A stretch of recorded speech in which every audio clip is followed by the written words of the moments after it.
بسم الله الرحمن الرحيم ياسين والقرآن الحكيم إنك لمن المرسلين على صراط مستقيم تنزيل العزيز الرحيم لتنذر قوما ما أنذر آباؤهم فهم غافلون لقد حق القول على أكثرهم فهم لا يؤمنون إنا جعلنا في أعناقهم أغلالا فهي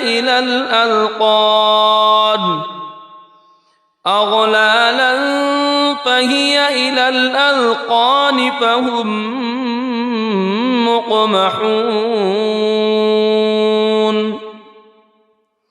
وجعلنا من بين أيديهم سدا ومن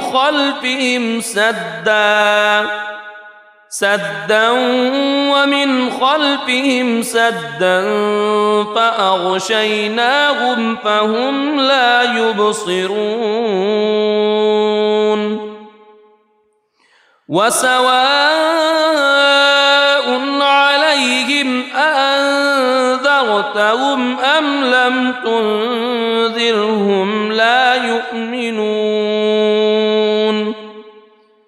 إنما تنذر من اتبع الذكر وخشي الرحمن بالغيب فبشره بمغفرة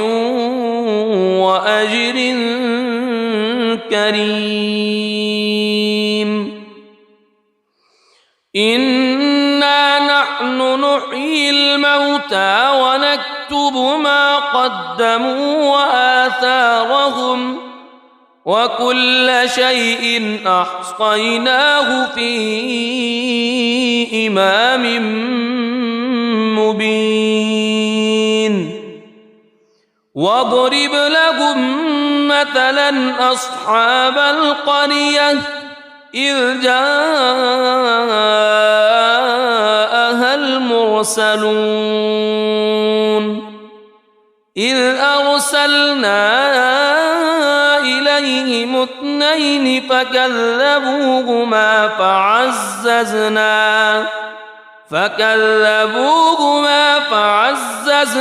بثالث فقالوا إنا إليكم مرسلون قالوا ما أنتم إلا بشر مثلنا وما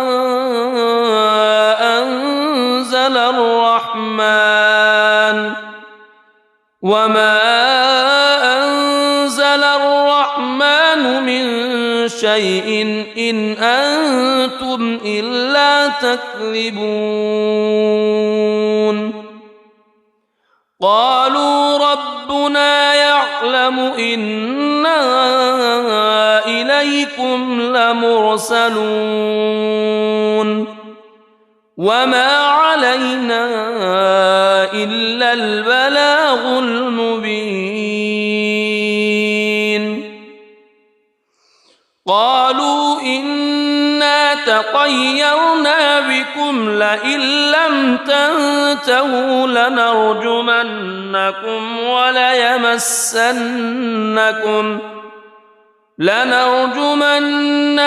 وليمسنكم منا عذاب أليم قالوا طائركم معكم أئن ذكرتم بل أنتم قوم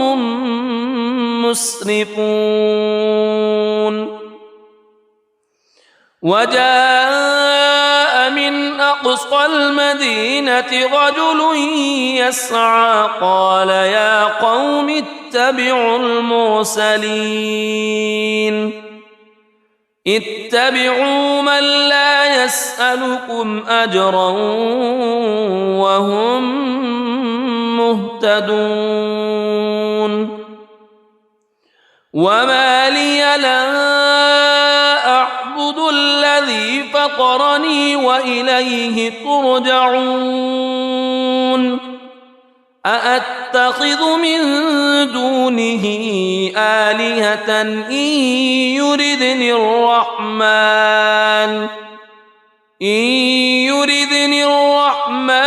بضر لا تغن عني شفاعتهم شيئا ولا ينقذون إني إذا لفي ضلال مبين إني آمنت بربكم فاسمعون قيل ادخل الجنة قال يا ليت قومي يعلمون بما غفر لي ربي وجعلني من المكرمين وما أنزلنا على قومه من بعده من جند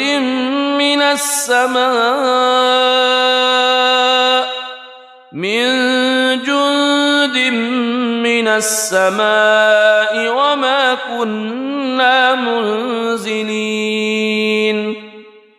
إن كانت إلا صيحة واحدة فإذا هم خامدون يا حسرة على العباد ما يأتيهم من رسول إلا كانوا به يستهزئون ألم يروا كم أهلكنا قبلهم من القرون أنهم إليهم لا يرجعون وإن كل لما جميع لدينا محضرون وآية لهم الأرض الميتة أحييناها وأخرجنا منها حبا فمنه يأكلون وجعلنا فيها جنات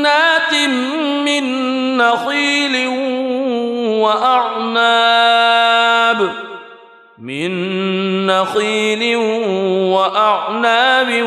وفجرنا فيها من العيون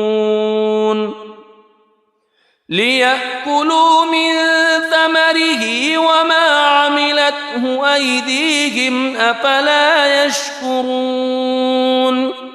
سبحان الذي خلق الأزواج كلها مما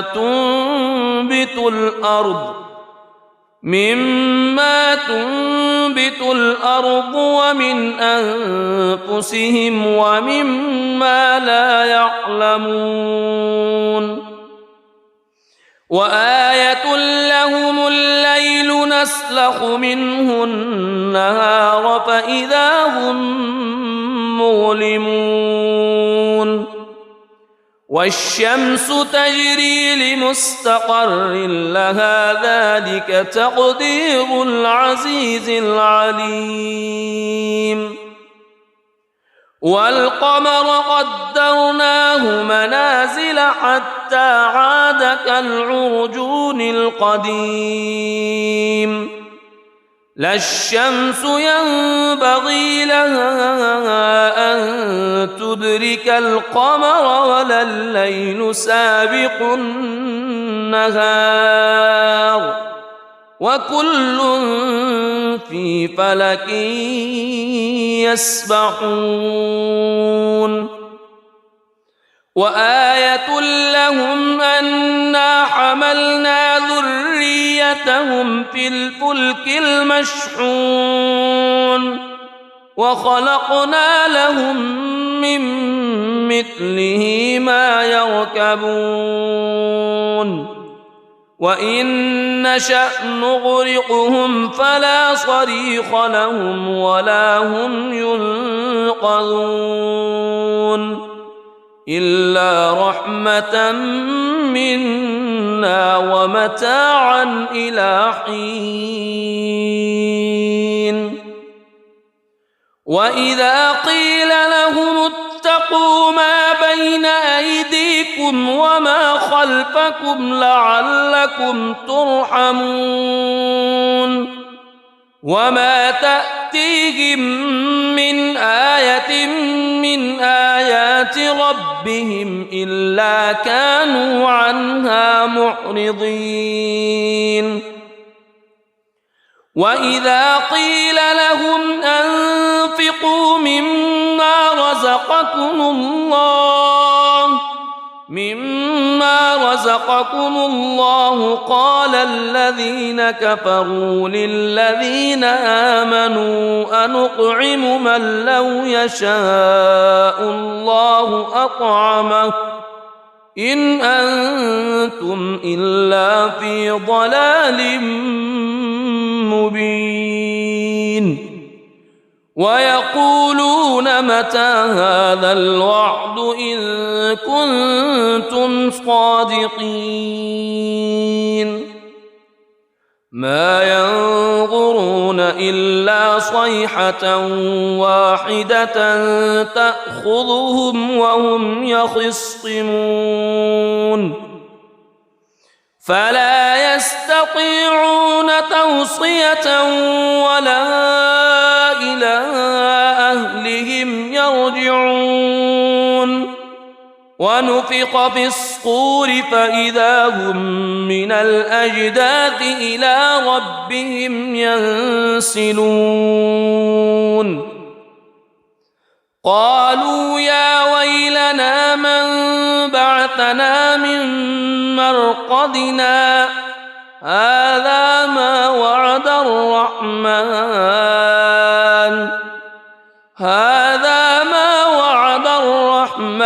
وصدق المرسلون إن كانت إلا صيحة واحدة فإذا هم جميع لدينا محضرون فاليوم لا تظلم نفس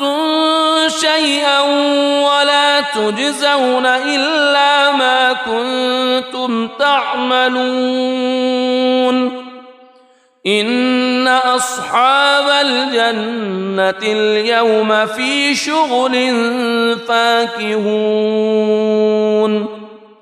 هم وأزواجهم في ظلال على الأرائك متكئون لهم فيها فاكهة ولهم ما يدعون سلام قولا من رب رحيم وامتازوا اليوم أيها المجرمون ألم أعهد إليكم يا بني ألا تعبدوا الشيطان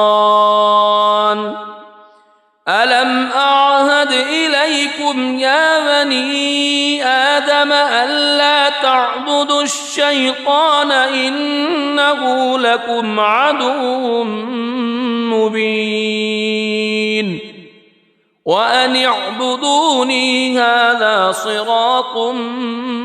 مستقيم ولقد أضل منكم جبلا كثيرا أفلم تكونوا تعقلون هذه جهنم التي كنتم توعدون اصلوها اليوم بما كنتم تكفرون اليوم نختم على أفواههم وتكلمنا أيديهم وتشهد أرجلهم بما كانوا يكسبون ولو نشاء لطمسنا على أعينهم فاستبقوا الصراط فأنى يبصرون ولو نشاء لمسخناهم على مكانتهم فما استطاعوا مضيا ولا يرجعون ومن نعمره ننكسه في الخلق أفلا يعقلون وما علمناه الشعر وما ينبغي له إن هو إلا ذكر وقرآن مبين لينذر من كان حيا ويحق القول على الكافرين أولم يروا أنا خلقنا لهم مما عملت أيدينا أنعاما فهم لها مالكون وذللناها لهم فمنها ركوبهم ومنها يأكلون ولهم فيها منافع ومشارب أفلا يشكرون واتخذوا من دون الله آلهة لعلهم ينصرون لا يستطيعون نصرهم وهم لهم جند محضرون فلا يحزنك قولهم إنا نعلم ما يسرون وما يعلنون أولم ير الإنسان أنا خلقناه من نطفة فإذا هو خصيم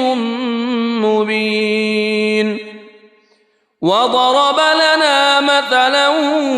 ونسي خلقه قال من يحيي العظام وهي رميم قل يحييها الذي أنشأها أول مرة وهو بكل خلق عليم الذي جعل لكم من الشجر الأخضر نارا فإذا أنتم منه توقدون أوليس الذي خلق السماوات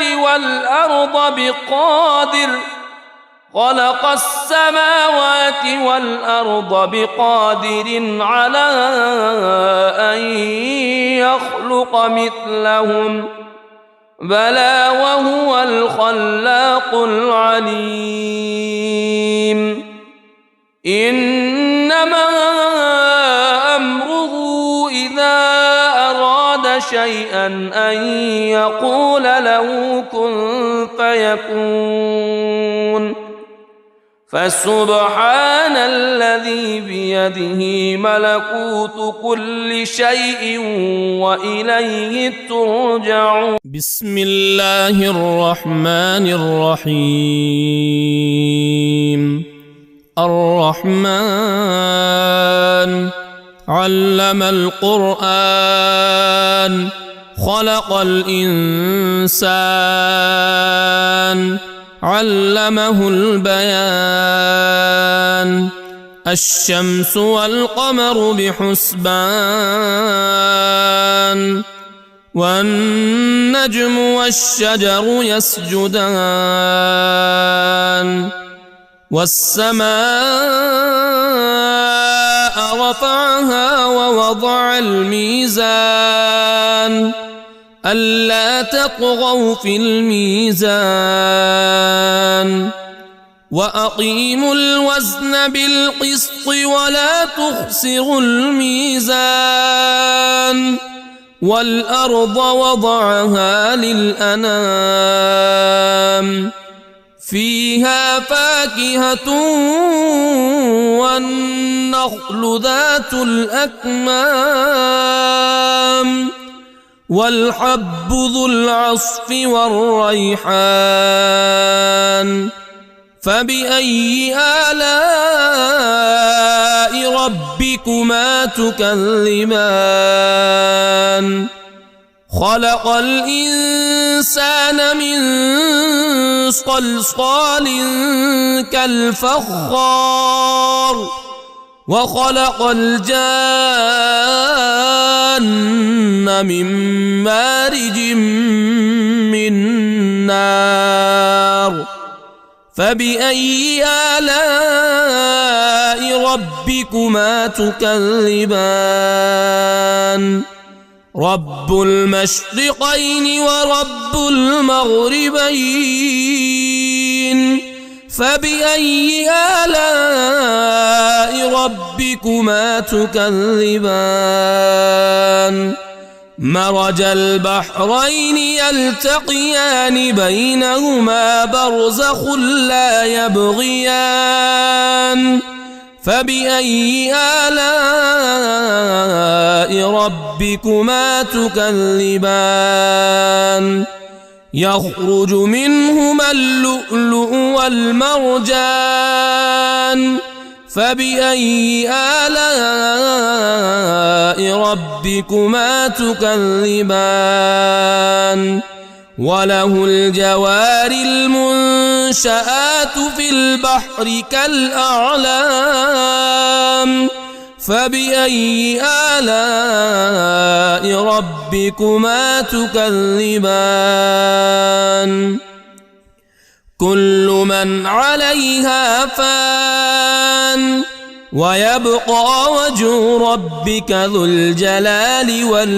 والإكرام فبأي آلاء ربكما تكذبان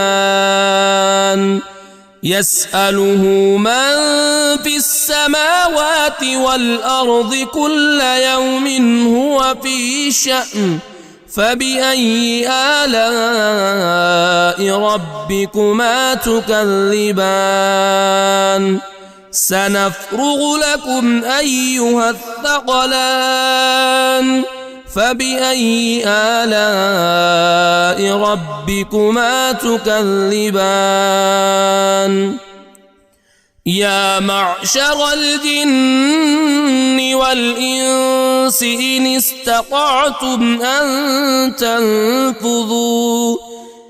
استطعتم أن تنفذوا من أقطار السماوات والأرض فانفذوا لا تنفذون إلا بسلطان فبأي آلاء ربكما تكذبان يرسل عليكما شواظ من نار ونحاس فلا تنتصران فبأي آلاء ربكما تكذبان فإذا انشقت السماء فكانت وردة كالدهان فبأي آلاء ربكما تكذبان فيومئذ لا يسأل عن ذنبه إنس ولا جان فبأي آلاء ربكما تكذبان يعرف المجرمون بسيماهم فيؤخذ بالنواصي والأقدام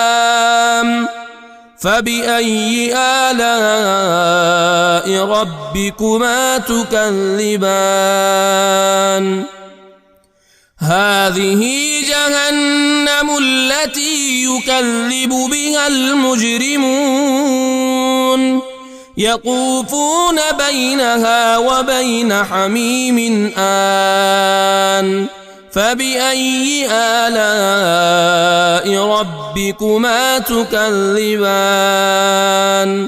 ولمن خاف مقام ربه جنتان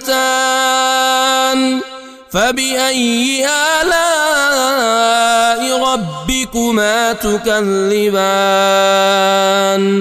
ذواتا أفنان فبأي آلاء ربكما تكذبان فيهما عينان تجريان فبأي آلاء ربكما تكذبان فيهما من كل فاكهة زوجان فبأي آلاء ربكما تكذبان متكئين على فرش بطائنها من استبرق وجنى الجنتين دان فبأي آلاء ربكما تكذبان فيهن قاصرات الطرف لم يطمثهن إنس قبلهم ولا جان فبأي آلاء ربكما تكذبان كأنهن الياقوت والمرجان فبأي آلاء ربكما تكذبان هل جزاء الإحسان إلا الإحسان فبأي آلاء ربكما تكذبان ومن دونهما جنتان فبأي آلاء ربكما تكذبان مدهامتان فبأي آلاء ربكما تكذبان فيهما عينان نضاختان فبأي آلاء ربكما تكذبان فيهما فاكهة ونخل ورمان فبأي آلاء ربكما تكذبان فيهن خيرات حسان فبأي آلاء ربكما تكذبان حور مقصورات في الخيام فبأي آلاء ربكما تكذبان لم يطمثهن إنس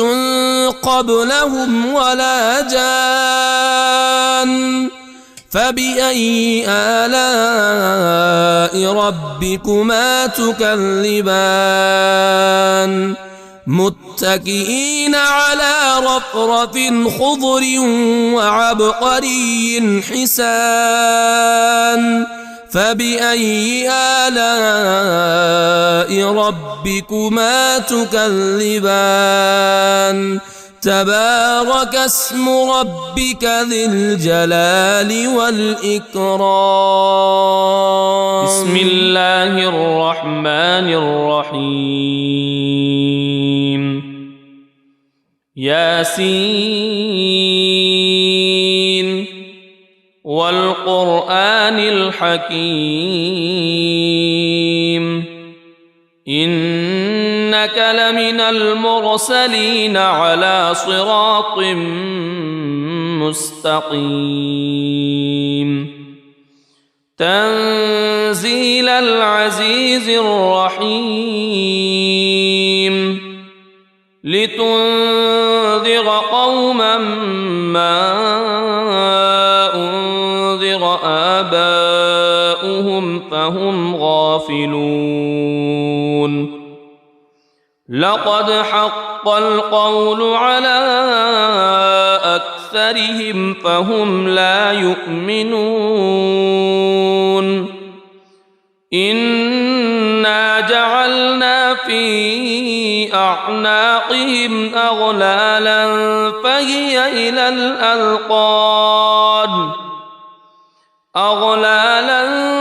فهي إلى الأذقان فهم مقمحون وجعلنا من بين أيديهم سدا ومن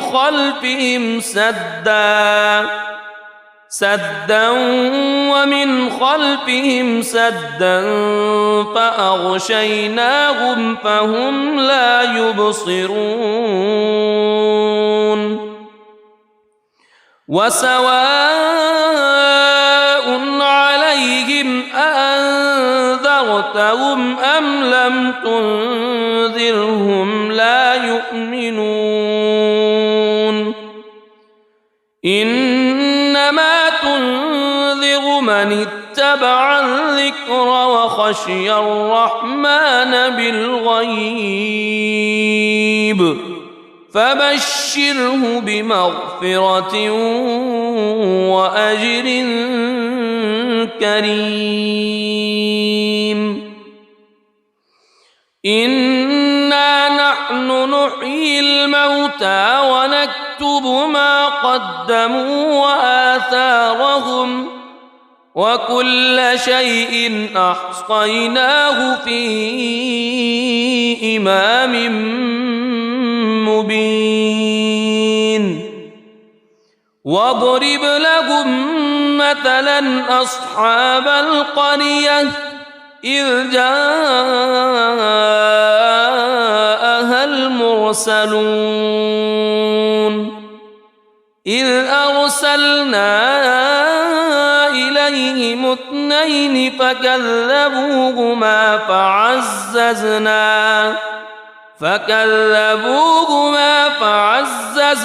بثالث فقالوا إنا إليكم مرسلون قالوا ما أنتم إلا بشر مثلنا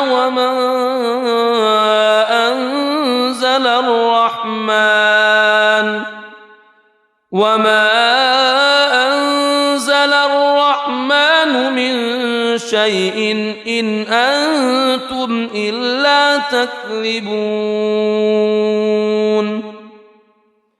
قالوا ربنا يعلم إنا إليكم لمرسلون وما علينا إلا البلاغ المبين قالوا إنا تطيرنا بكم لئن لم تنتهوا لنرجمنكم وليمسنكم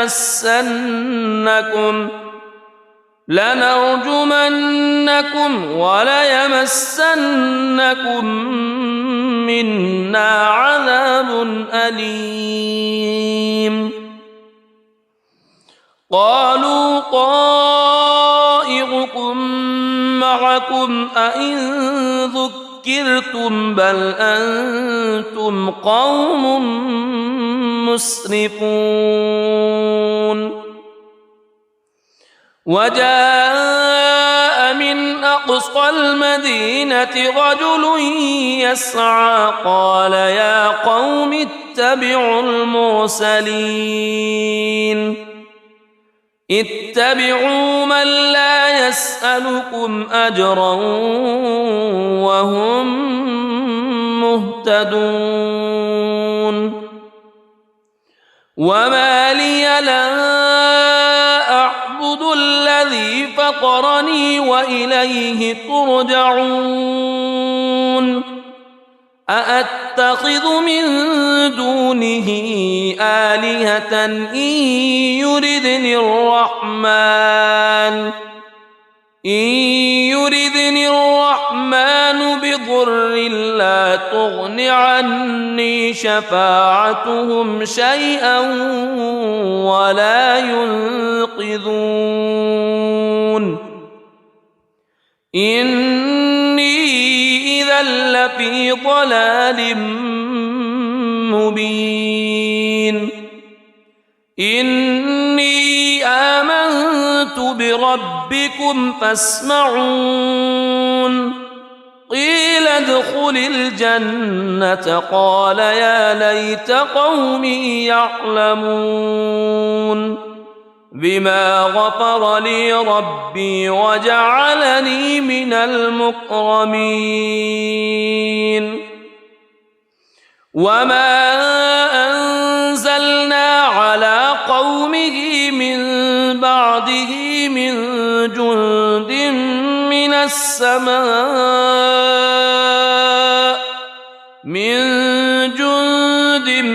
من السماء وما كنا منزلين إن كانت إلا صيحة واحدة فإذا هم خامدون يا حسرة على العباد ما يأتيهم من رسول إلا كانوا به يستهزئون ألم يروا كم أهلكنا قبلهم من القرون أنهم إليهم لا يرجعون وإن كل لما جميع لدينا محضرون وآية لهم الأرض الميتة أحييناها وأخرجنا منها حبا فمنه يأكلون وجعلنا فيها جنات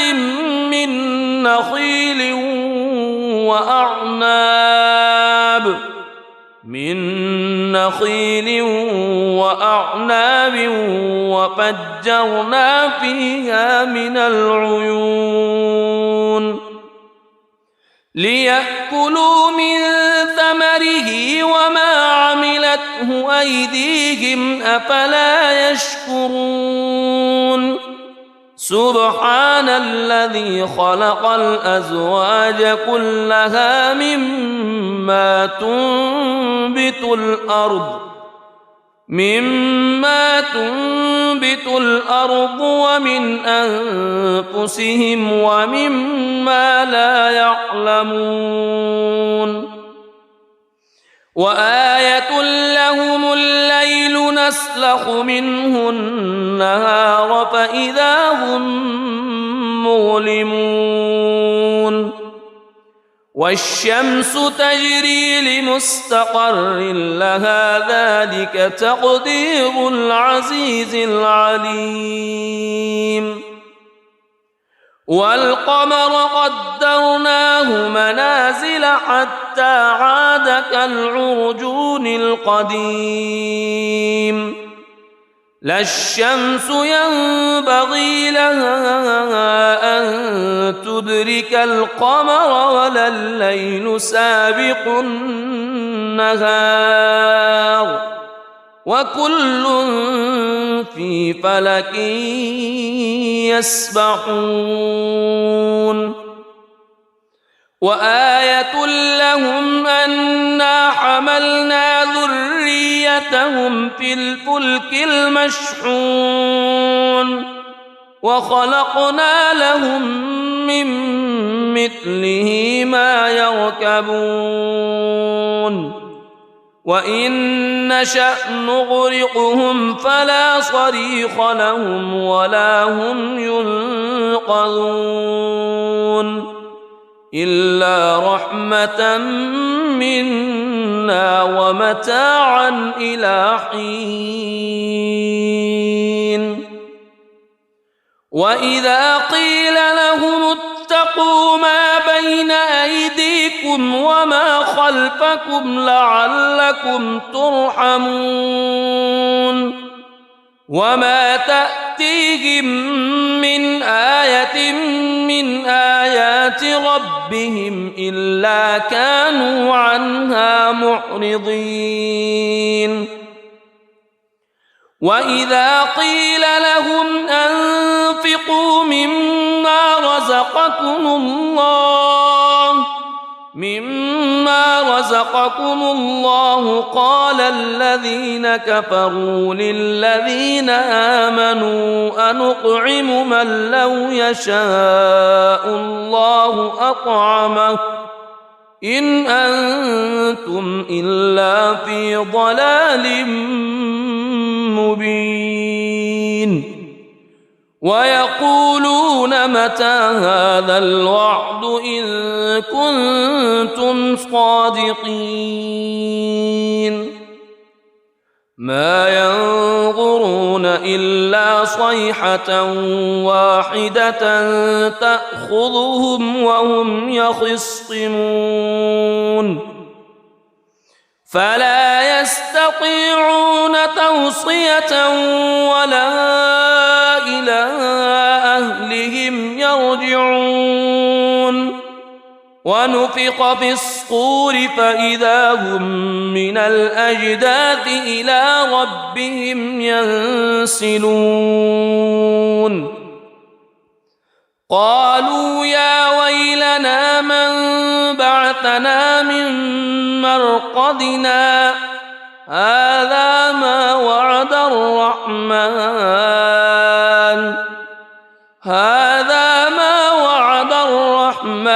وصدق المرسلون إن كانت إلا صيحة واحدة فإذا هم جميع لدينا محضرون فاليوم لا تظلم نفس شيئا ولا تجزون إلا ما كنتم تعملون إن أصحاب الجنة اليوم في شغل فاكهون هم وأزواجهم في ظلال على الأرائك متكئون لهم فيها فاكهة ولهم ما يدعون سلام قولا من رب رحيم وامتازوا اليوم أيها المجرمون ألم أعهد إليكم يا بني ألا تعبدوا الشيطان ألم أعهد إليكم يا بني آدم ألا تعبدوا الشيطان إنه لكم عدو مبين وأن اعبدوني هذا صراط مستقيم ولقد أضل منكم جبلا كثيرا أفلم تكونوا تعقلون هذه جهنم التي كنتم توعدون اصلوها اليوم بما كنتم تكفرون اليوم نختم على أفواههم وتكلمنا أيديهم وتشهد أرجلهم بما كانوا يكسبون ولو نشاء لطمسنا على أعينهم فاستبقوا الصراط فأنى يبصرون ولو نشاء لمسخناهم على مكانتهم فما استطاعوا مضيا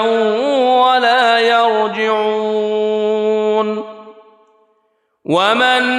نعمره ننكسه في الخلق أفلا يعقلون وما علمناه الشعر وما ينبغي له إن هو إلا ذكر وقرآن مبين لينذر من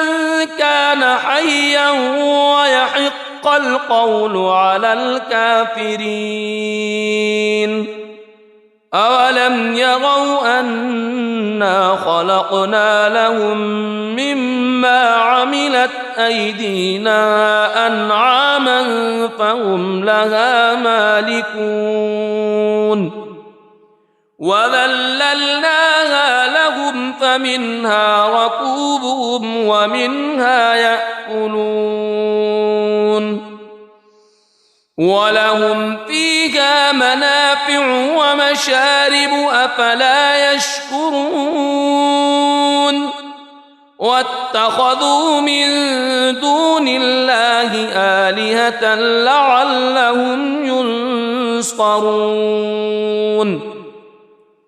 لا يستطيعون نصرهم وهم لهم جند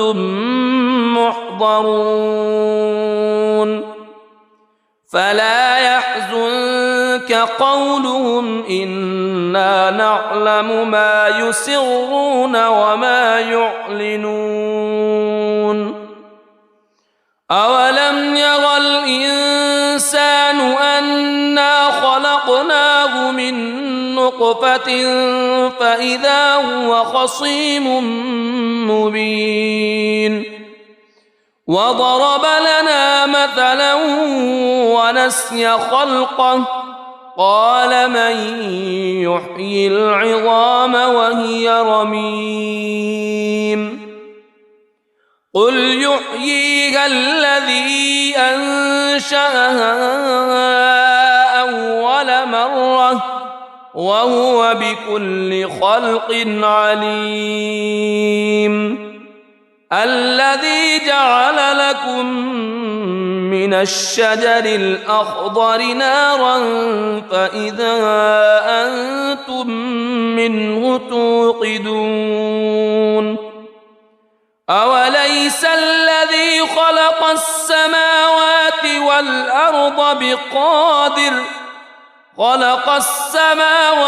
والأرض بقادر على أن يخلق مثلهم بلى وهو الخلاق العليم إنما أمره إذا أراد شيئا أن يقول له كن فيكون فسبحان الذي بيده ملكوت كل شيء وإليه ترجعون. بسم الله الرحمن الرحيم. الرحمن علم القرآن خلق الإنسان علمه البيان. الشمس والقمر بحسبان والنجم والشجر يسجدان. والسماء رفعها ووضع الميزان ألا تطغوا في الميزان وأقيموا الوزن بالقسط ولا تخسروا الميزان. والأرض وضعها للأنام فيها فاكهة والنخل ذات الأكمام والحب ذو العصف والريحان. فبأي آلاء ربكما تكذبان؟ خلق الإنسان من صلصال كالفخار وخلق الجان من مارج من نار. فبأي آلاء ربكما تكذبان؟ رب المشرقين ورب المغربين. فبأي آلاء ربكما تكذبان؟ مرج البحرين يلتقيان بينهما برزخ لا يبغيان. فبأي آلاء ربكما تكذبان؟ يخرج منهما اللؤلؤ والمرجان. فبأي آلاء ربكما تكذبان؟ وله الجوار المنشآت في البحر كالأعلام. فبأي آلاء ربكما تكذبان؟ كل من عليها فان ويبقى وجه ربك ذو الجلال والإكرام. فبأي آلاء ربكما تكذبان؟ يسأله من في السماوات والأرض كل يوم هو في شأن. فبأي آلاء ربكما تكذبان؟ سنفرغ لكم أيها الثقلان. فبأي آلاء ربكما تكذبان؟ يا معشر الجن والإنس إن استطعتم أن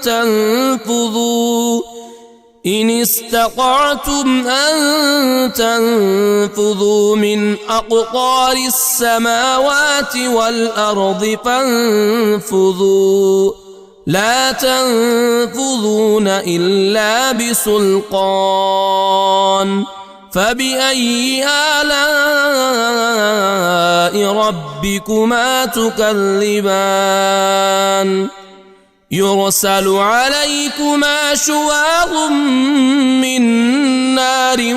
ونحاس فلا تنتصران. فبأي آلاء ربكما تكذبان فإذا انشقت السماء فكانت وردة كالدهان فبأي آلاء ربكما تكذبان فيومئذ لا يسأل عن ذنبه إنس ولا جان فبأي آلاء ربكما تكذبان يعرف المجرمون بسيماهم فيؤخذ بالنواصي والأقدام فبأي آلاء ربكما تكذبان هذه جهنم التي يكذب بها المجرمون يطوفون بينها وبين حميم آن فبأي آلاء ربكما تكذبان ولمن خاف مقام ربه جنتان فبأي آلاء ربكما تكذبان ذواتا أفنان فبأي آلاء ربكما تكذبان فيهما عينان تجريان فبأي آلاء ربكما تكذبان فيهما من كل فاكهة زوجان فبأي آلاء ربكما تكذبان متكئين على فرش بطائنها من استبرق وجنى الجنتين دان فبأي آلاء ربكما تكذبان فيهن قاصرات الطرف لم يطمثهن إنس قبلهم ولا جان فبأي آلاء ربكما تكذبان كأنهن الياقوت والمرجان فبأي آلاء ربكما تكذبان هل جزاء الإحسان إلا الإحسان فبأي آلاء ربكما تكذبان ومن دونهما جنتان فبأي آلاء ربكما تكذبان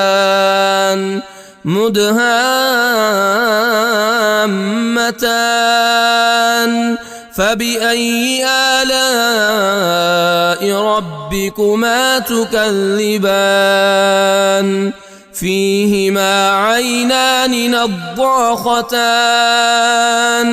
فبأي آلاء ربكما تكذبان فيهما فاكهة ونخل ورمان فبأي آلاء ربكما تكذبان فيهن خيرات حسان فبأي آلاء ربكما تكذبان حور مقصورات في الخيام فبأي آلاء ربكما تكذبان لم يطمثهن إنس قبلهم ولا جان فبأي آلاء ربكما تكذبان متكئين على رفرف خضر وعبقري حسان فبأي آلاء ربكما تكذبان تبارك اسم ربك ذي الجلال والإكرام بسم الله الرحمن الرحيم ياسين والقرآن الحكيم إنك لمن المرسلين على صراط مستقيم تنزيل العزيز الرحيم لتنذر قوما ما أنذر آباؤهم فهم غافلون لقد حق القول على أكثرهم فهم لا يؤمنون إنا جعلنا في أعناقهم أغلالا فهي إلى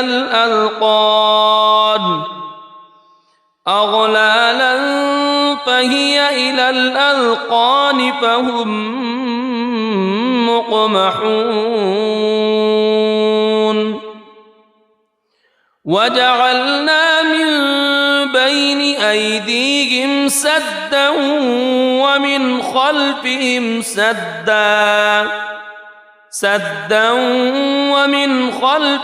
سدا فأغشيناهم فهم لا يبصرون وسواء عليهم أأنذرتهم أم لم تنذرهم لا يؤمنون إنما تنذر من اتبع الذكر وخشي الرحمن بالغيب فبشره بمغفرة وأجر كريم إنا نحن نحيي الموتى ونكتب ما قدموا وآثارهم وكل شيء أحصيناه في إمام مبين واضرب لهم مثلا أصحاب القرية إذ جاءها المرسلون إذ أرسلنا إليهم اثنين فكذبوهما فعززنا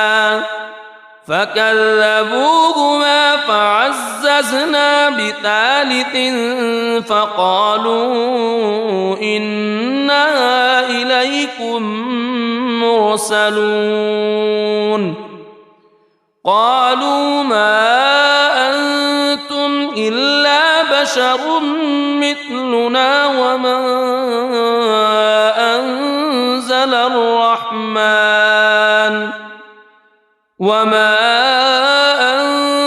الرحمن من شيء إن أنتم إلا تكذبون قالوا ربنا يعلم إنا إليكم لمرسلون وما علينا إلا البلاغ المبين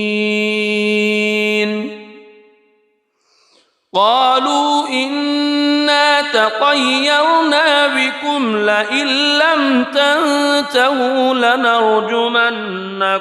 وليمسنكم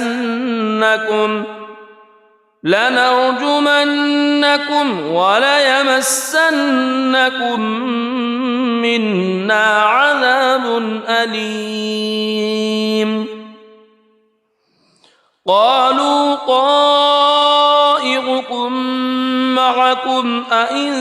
ذكرتم بل أنتم قوم مسرفون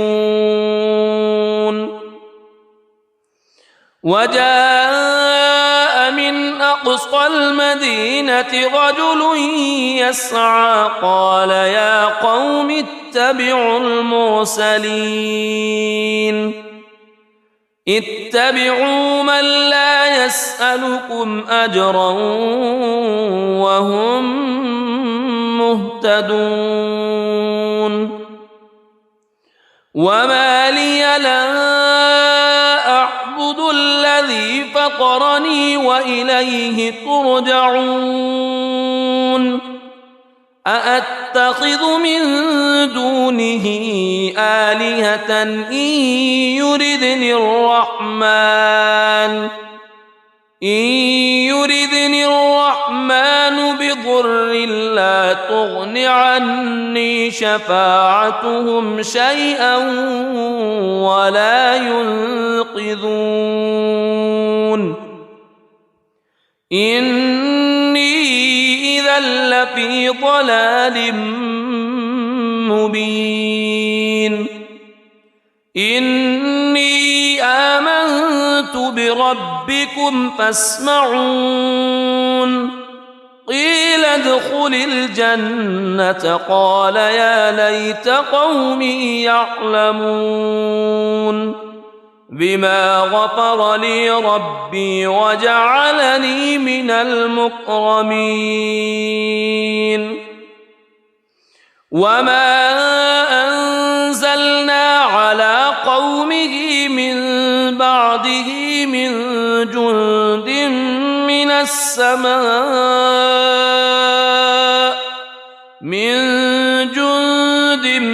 من السماء وما كنا منزلين إن كانت إلا صيحة واحدة فإذا هم خامدون يا حسرة على العباد ما يأتيهم من رسول إلا كانوا به يستهزئون ألم يروا كم أهلكنا قبلهم من القرون أنهم إليهم لا يرجعون وإن كل لما جميع لدينا محضرون وآية لهم الأرض الميتة أحييناها وأخرجنا منها حبا فمنه يأكلون وجعلنا فيها جنات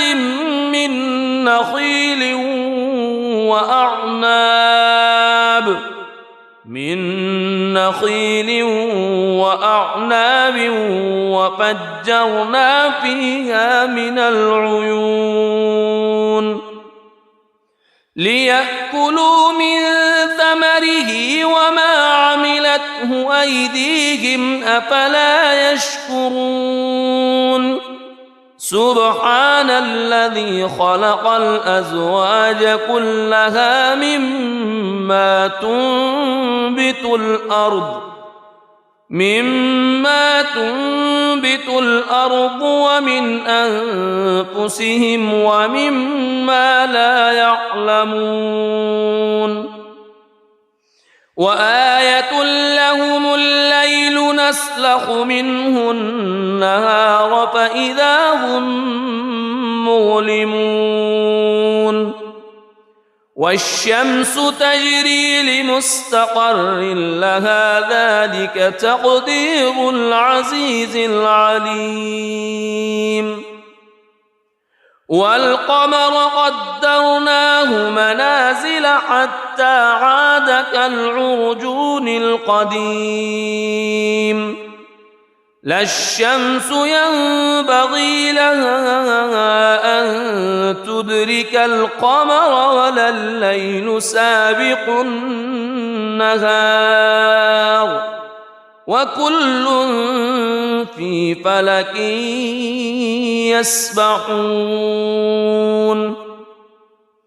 وآية لهم أنا حملنا ذريتهم في الفلك المشحون وخلقنا لهم من مثله ما يركبون وإن نشأ نغرقهم فلا صريخ لهم ولا هم ينقذون إلا رحمة منا ومتاعا إلى حين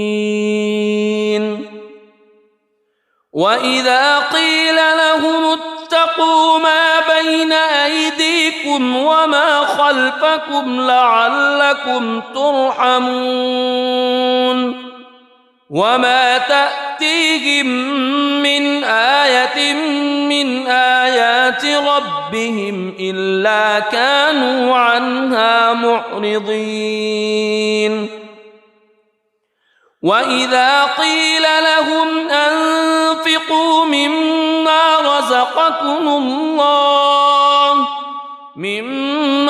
رزقكم الله قال الذين كفروا للذين آمنوا أنطعم من لو يشاء الله أطعمه إن أنتم إلا في ضلال مبين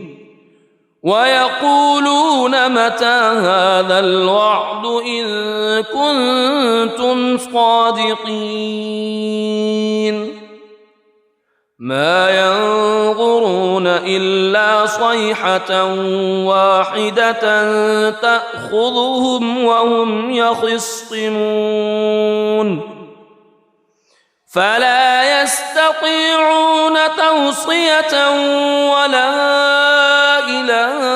أهلهم يرجعون ونفخ في الصور فإذا هم من الأجداث إلى ربهم ينسلون قالوا يا ويلنا من بعثنا من مرقدنا هذا ما وعد الرحمن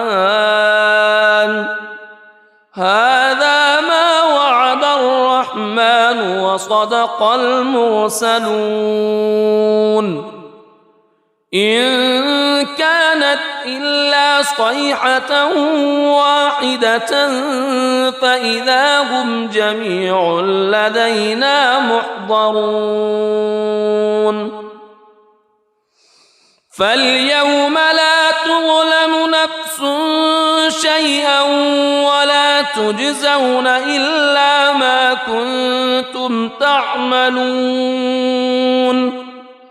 إن أصحاب الجنة اليوم في شغل فاكهون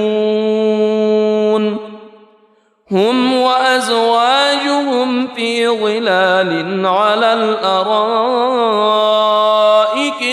متكئون لهم فيها فاكهة ولهم ما يدعون سلام قولا من رب رحيم وامتازوا اليوم أيها المجرمون ألم أعهد إليكم يا بني ألا تعبدوا الشيطان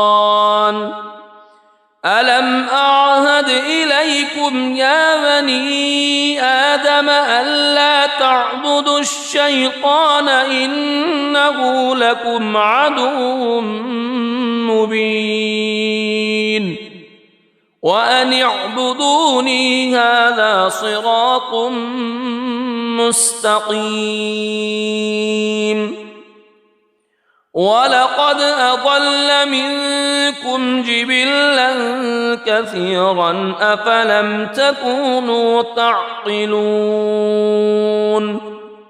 هذه جهنم التي كنتم توعدون اصلوها اليوم بما كنتم تكفرون اليوم نختم على أفواههم وتكلمنا أيديهم وتشهد أرجلهم بما كانوا يكسبون ولو نشاء لطمسنا على أعينهم فاستبقوا الصراط فأنى يبصرون ولو نشاء لمسخناهم على مكانتهم فما استطاعوا مضيا ولا يرجعون ومن نعمره ننكسه في الخلق أفلا يعقلون وما علمناه الشعر وما ينبغي له إن هو إلا ذكر وقرآن مبين لينذر من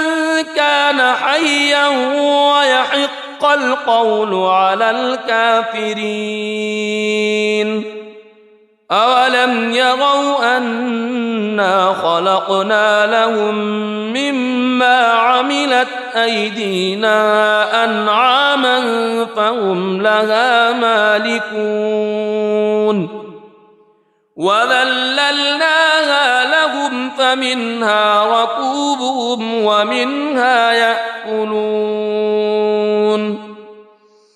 ولهم فيها منافع ومشارب أفلا يشكرون واتخذوا من دون الله آلهة لعلهم ينصرون لا يستطيعون نصرهم وهم لهم جند محضرون فلا يحزنك قولهم إنا نعلم ما يسرون وما يعلنون أولم ير الإنسان أنا خلقناه من نطفة فإذا هو خصيم مبين وضرب لنا مثلا ونسي خلقه قال من يحيي العظام وهي رميم قل يحييها الذي أنشأها أول مرة وهو بكل خلق عليم الذي جعل لكم من الشجر الأخضر نارا فإذا أنتم منه توقدون أوليس الذي خلق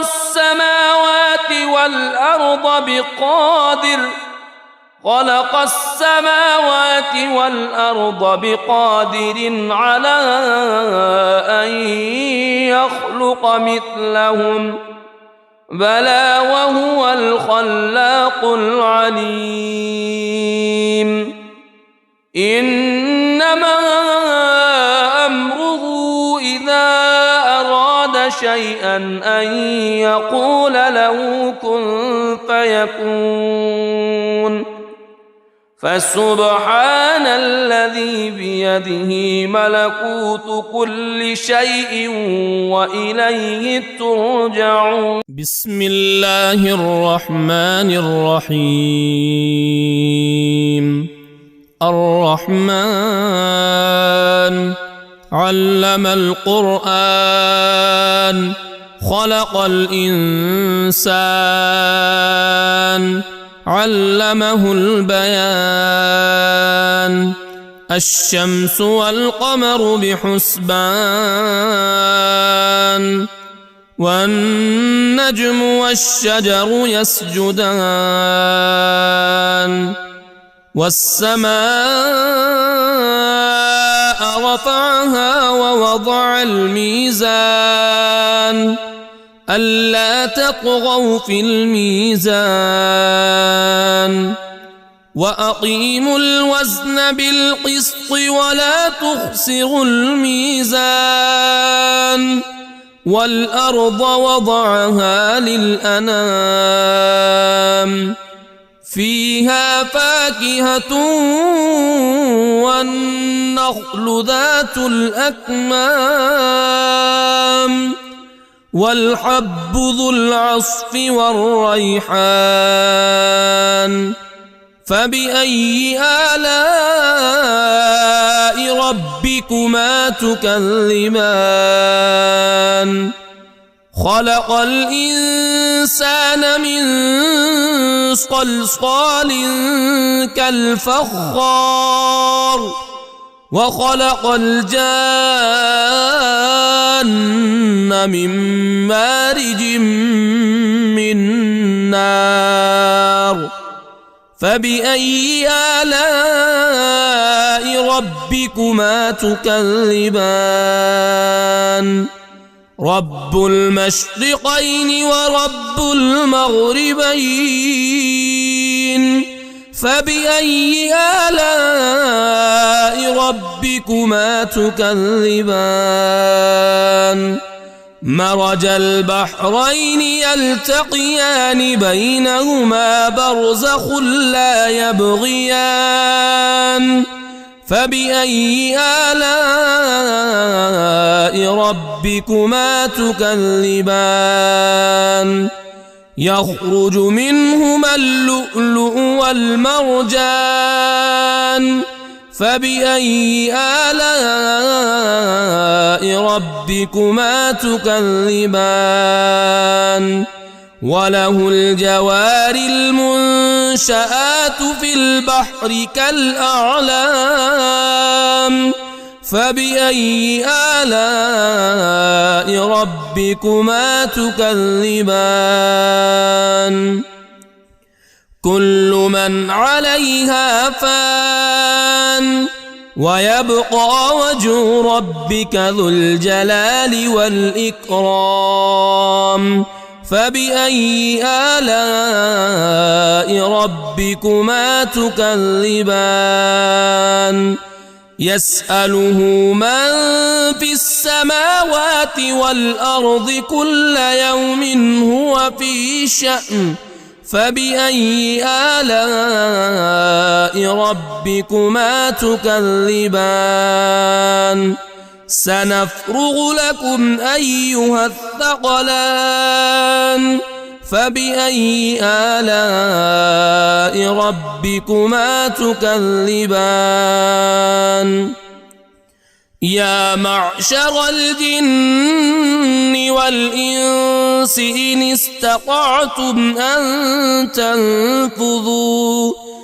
إن استطعتم أن تنفذوا من أقطار السماوات والأرض فانفذوا لا تنفذون إلا بسلطان فبأي آلاء ربكما تكذبان يرسل عليكما شواظ من نار ونحاس فلا تنتصران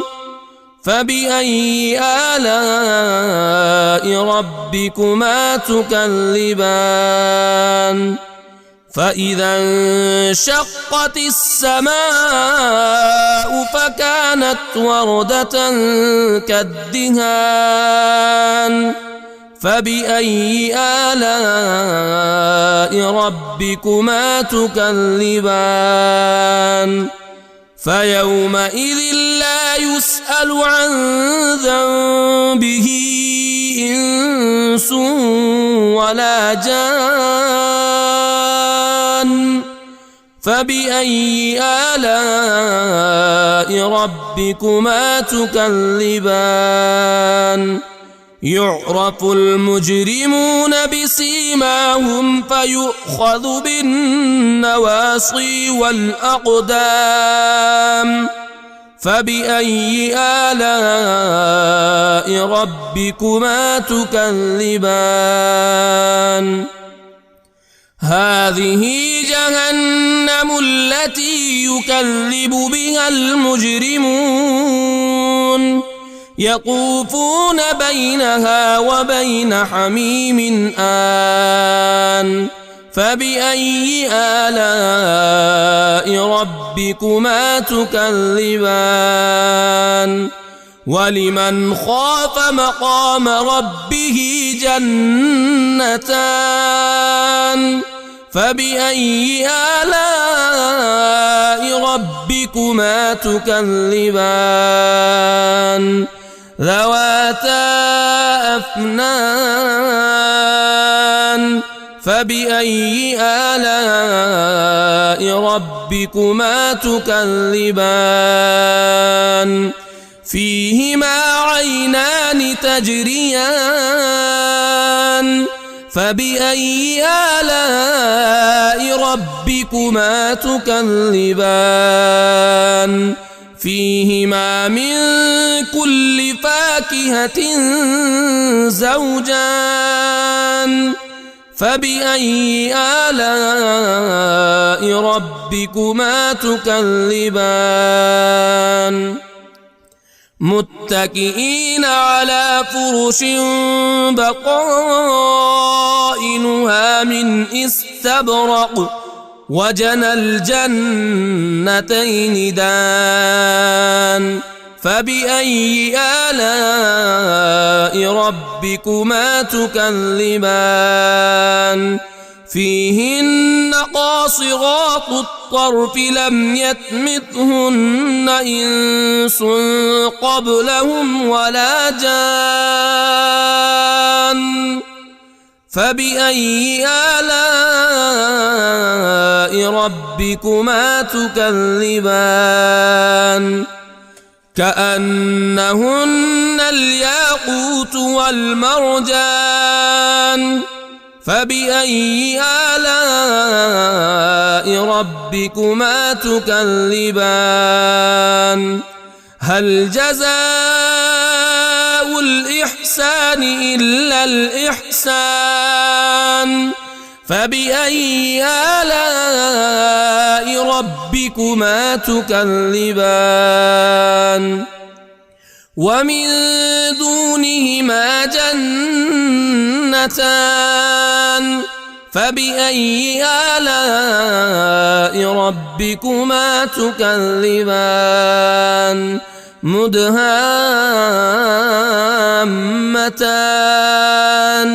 فبأي آلاء ربكما تكذبان فيهما عينان نضاختان فبأي آلاء ربكما تكذبان فيهما فاكهة ونخل ورمان ورمان فبأي آلاء ربكما تكذبان فيهن خيرات حسان فبأي آلاء ربكما تكذبان حور مقصورات في الخيام فبأي آلاء ربكما تكذبان لم يطمثهن إنس قبلهم ولا جان فبأي آلاء ربكما تكذبان متكئين على رفرف خضر وعبقري حسان فبأي آلاء ربكما تكذبان تبارك اسم ربك ذي الجلال والإكرام.